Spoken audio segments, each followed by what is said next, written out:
हुजूर ने फरमाया जब मैयत को दफन करके फारिग हो जाओ तो उसकी कब्र पर खड़े रहो।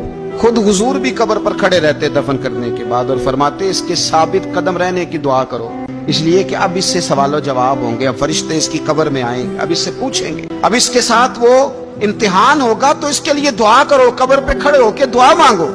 एक हदीस में फरमाया कि इतनी देर दुआ मांगो, इतनी देर दुआ मांगो कि जितनी देर ऊंट ज़िबा करके खाल उतार के गोश्त बना के, ऊंट ज़िबा करना सबसे ज्यादा मुश्किल है, ऊंट ज़िबा करके खाल उतार के गोश्त बना के बांट देते हो, इतनी देर मरने वाले की कब्र पे खड़े रह के दुआ मांगा करो, क्योंकि अब फरिश्ते आएंगे, सवालो जवाब होगा। मुसन्नफ अब्दुल रज़ाक में हदीस है कि एक बंदे को सिर्फ एक कोड़ा मारा गया था कब्र में, तो उसकी सारी कब्र में आग भड़क उठी। तो पूछता है कि ये एक कोड़ा मुझे क्यों मारा गया? तो उन्होंने कहा एक वजह तो ये थी कि तू पाकी पलीदी का ख्याल नहीं करता था, और दूसरी वजह ये थी कि एक दफा एक मजलूम ने तुझसे कहा था मेरी मदद कर, और तू मदद करने पे कादिर था, तेरे अंदर हिम्मत थी, पर तू उसकी मदद के लिए तैयार नहीं हुआ। वो हमारा मशहूर फिक्र है ना कि सानू की लगे पराई लड़ाई पुराई आग नू असी घर क्यों ले आइए। तो वो जो हमारा खास मामला है ना कि किसी की मदद नहीं करनी, वो हमें खराब करती है, हमारे हालात बिगड़ जाते हैं। मदद करने पे कादिर होते हैं पर किसी मजलूम की मदद, एक कोड़ा लगा तो पूरी कब्र में आग भड़क उठी।